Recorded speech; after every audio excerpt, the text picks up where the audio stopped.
राधे राधे.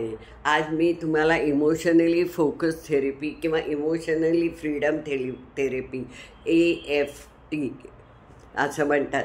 तर तुम्ही म्हणाल की कधी तुम्ही ऊर्जा शक्ती म्हणता, कधी होपोनोपोनो म्हणता, कधी ॲक्युप्रेशर म्हणता, आता EFT म्हणता. हे काय?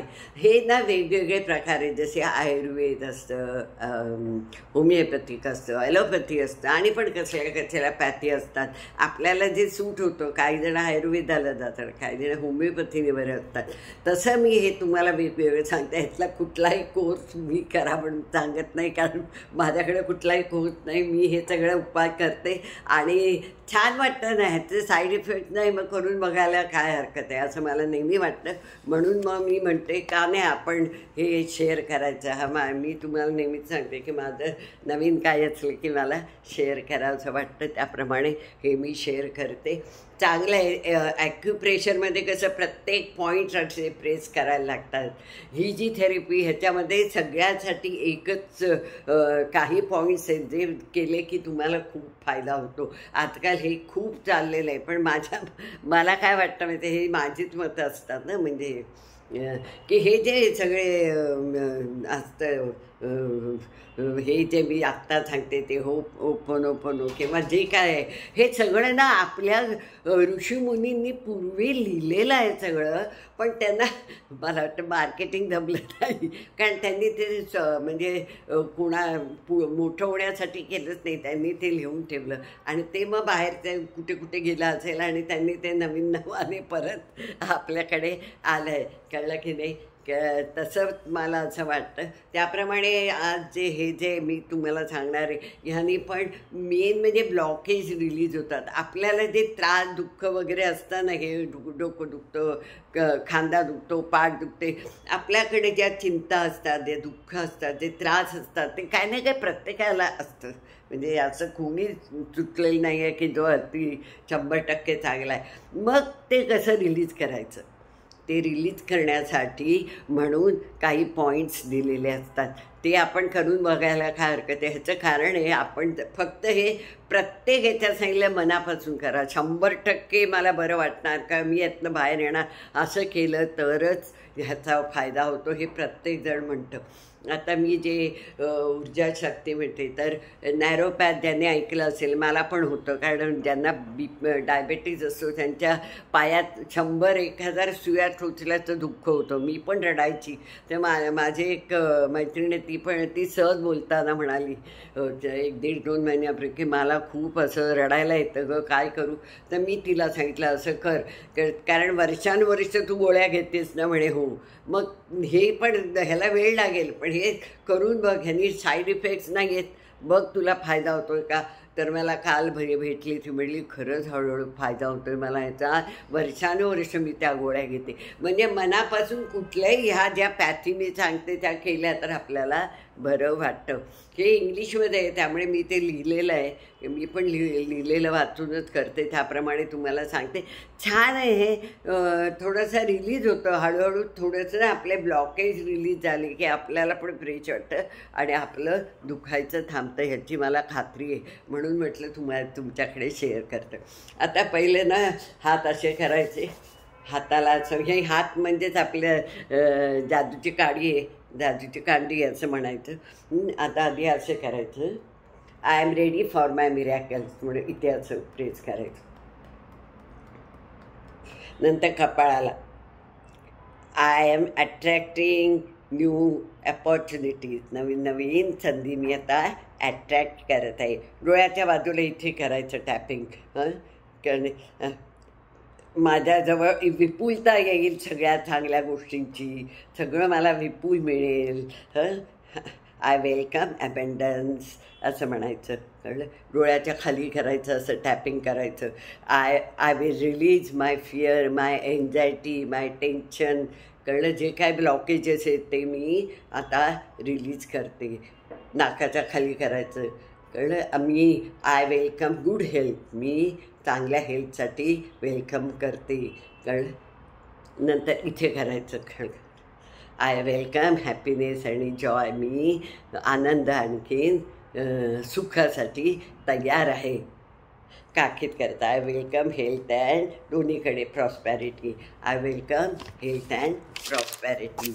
नंतर डोक्याला करत I am ready for new life. वेगळं मी चांगलं जगण्यासाठी मी एकदम तयार आहे. सुखाचा, आनंदी आणि अगदी मुक्त आयुष्य जगण्यासाठी मी तयार आहे. आणि मग असं छातीवर हात ठेवून प्रत्येक पॅथी तेच सांगते की जे ब्रह्मांड आहे, जे देव आहे, त्याला आपण ग्रॅटिट्यूड द्या. आपण त्यांना थँक्स म्हणूया की तुमच्यामुळे मला आता सगळं बरं वाटणार आहे. हे रोज एक 5-7 मिनटं करायला काय झाला तर फायदाच होईल. कारण जे आपण पॉझिटिव्ह बोलतो आहे ते ब्रह्मांड ऐकते आणि त्याप्रमाणे आपल्याला रिझल्ट देईल. आता आपली जी पत्रिका असते ना, ती पत्रिका चंद्रानेच बनलेली असते. म्हणजे चंद्रमुखी असतो. चंद्र म्हणजे आपल्या पाणी, आणि चंद्र आपल्या शरीरात पण 75% पाणी असतं. त्यामुळे ती पत्रिका आहे ती चंद्राने बनलेली असते. त्यामुळे चंद्र हा महत्त्वाचा ग्रह असतो. त्यामुळे चंद्र खराब असेल, म्हणजे समजा चंद्र शनीजवळ बसला असेल तर त्याचा प्रभाव म्हणजे डिप्रेशन येतं. जर मंगळ जवळ बसला असेल तर अग्रेशन येतं. जर राहू जवळ बसला असेल तर ऑब्सेशन येतं एखाद्या गोष्टीचं. आणि केतू जवळ बसला असेल तर तुम्हाला माहिती आहे डिटॅचमेंट येते. तर त्याप्रमाणे जरी पत्रिका असली तरी मला असं फार वाटतं की हल्ली जी लहान लहान मुलं, अगदी तरुण मुलं असतात, ती फार एन्झायटी असतं, त्यांना डिप्रेशन असतात, ते सायकॅट्रिस्टकडे वगैरे धावत असतात. आणि आपण सोशल मीडियावर किती मेसेज, माझा मुलगा असं करतो, माझी मुलगी असते, माझी मुलगी ते. तर काय होतं हे मला माझ्या ह्याने मी सांगायचा प्रयत्न करते आणि तुम्ही पण त्यामध्ये करायचा, म्हणजे सुधारवायचा जर त्यांना प्रयत्न करा, खरंच फायदा होईल. आता हे सगळं कशामुळे होतं तर मी काय म्हणते माहिती का, आपली कर्म म्हणजे कुठलेही ग्रह, नक्षत्र, तारे खराब नसतात. ग्रहण आपले सगळा स्वभाव किंवा आपली वृत्ती ग्रहण करतं ते ग्रह. म्हणजेच मी तुम्हाला सांगते आपली कर्म असतात ती चांगली किंवा वाईट ठरली ते त्याप्रमाणे ग्रह वागतात. ग्रह वाईट नसतात. चाहे तो राहू असो, मंगळ असो, केतू असो, शनी असो, कुठलाही ग्रह वाईट नाही. आपले कर्म जसे असतात तसे ते वागतात. मग आपण चांगली कर्म करायची. आता हे मी मुलांच्या बाबतीत काय सांगते ते ऐका जरा. म्हणजे माझी छोटंसं जे ज्ञान आहे ते मी सांगते आणि खरंच याचा प्रयत्न करा, तुम्हाला फायदा होईल. की मुलं समजा तुम्हाला वाटतं की मुलं आपली ऐकत नाही, डिप्रेशनमध्ये आहेत किंवा खूप चिडचिडे आहेत, अभ्यासाचं प्रेशर, बाहेरचं सोसायटीचं प्रेशर, शाळेचं प्रेशर, तर त्यांना ना तुम्ही शांत कसं राहायचं, एक 5-10 मिनटं त्यांच्यासमोर बसा. त्यांचे हे सगळे जे एन्झायटी वगैरे ते कशाने शांत होईल. शेवटी काही नाही तर ओम नमः शिवाय हे सांगा. किंवा आपला चंद्र खराब असेल किंवा आपले पाणी, म्हणजे चंद्र म्हणजे पाणी आणि शंकराच्या डोक्यावर चंद्र पण असतो आणि तिथनं गंगा पण वाहत असते, तर त्यांना जप करायला कुठलाही तुम्हाला ओम नमः शिवाय तर ह्याच्यासारखा दुसरा चांगला जप नाही. पण समजा तुम्हाला दुसरा कुठला जप म्हणायचा असेल, आपली 10 मिनटं मुलांसाठी ज्याकडे आज 1 किंवा 2 मुलं असतात आणि आईवडील नोकरी करत असतात किंवा पैशाने विपुलता असते, त्यामुळे या मुलाला कसं मी नाही म्हणू, त्यामुळे त्याला नखा पचवायची, नाही म्हणून घ्यायची सवयच नाही. पूर्वी मुलांना काही मिळत नसे, त्यामुळे त्यांना ते जे आहे ताटात ते खा, जे आहे त्या पुस्तकात हे कर, खेळायला जे घरात आहे तेच खेळ घेऊन जात होते. मला आत्ताच्या आत्ता बॅट पाहिजे किंवा मला आत्ताच्या आत्ता मोबाईल पाहिजे. तुम्ही वाचतच असाल सोशल मीडियावर की अमक्याने वडिलांनी नाही म्हटलं जीव दिला, नाही म्हटलं वरनं खाली उडी मारली. अरे इतकं कसं, अशी मुलं का करतायत ह्याचा विचार प्रत्येक पालकांनी केला पाहिजे. आणि माझा मुलगा म्हणजे एक्सेप्ट करा तुम्ही. पहिलं आजकाल जे मोठी तरुण माणसं, तरुण मुलं मुली, मोठी माणसं, आणखीन लहान मुलं हे डिप्रेशनमध्ये गेले, एन्झायटीमध्ये गेलेत, हे एक्सेप्ट करत नाही. ते पहिलं एक्सेप्ट करायला शिका.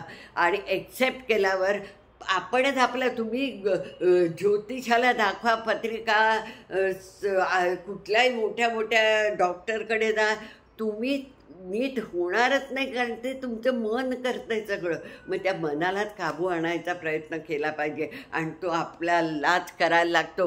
होम करा, हवन करा, ह्याने तुमचं मन खराब आहे तर होम हवन काय करणार, हे काय करणार? तर तुमचं मन कंट्रोलला कसं येईल? तर तुम्ही जर का तुम्हाला असं होत असेल किंवा आईवडिलांनी मुलांना 10 मिनटं हे केलंच पाहिजे, ऐकत नाही म्हणजे काय, एवढी 10 मिनटं तू मला माझी दिली, बाकी मी सगळं तुझं ऐकते की नाही, 10 मिनटं. मग हळूहळू त्याला ती सवय होईल की कुठलाही तुम्हाला जो देव आवडतो, तुम्हाला जी देवी आवडते, त्याचा अक्षरशः 108 वेळा का म्हणतात की तोपर्यंत थोडी विचारांची दिशा बदलते. म्हणून त्या 10 मिनटात तो दुसरा वेडावाकडा विचार करणार नाही आणि हळूहळू त्याला सवय होईल. आणि हे जे आत्ता चाललं आहे, जे ती लोक आपल्या मुलांना घेऊन काय ते डिप्रेशन आणि हे छोटी छोटी मुलं पण इकडे तिकडे डॉक्टरकडे धावत आहेत, त्याच्या आधी तुम्हीच त्यांचे डॉक्टर बना आणि त्यांना चांगल्या मार्गावर राहणार. आणि एकदा ती मुलं शांत झाली की ती नक्की आपलं करिअर सुंदर करतील ह्याची मला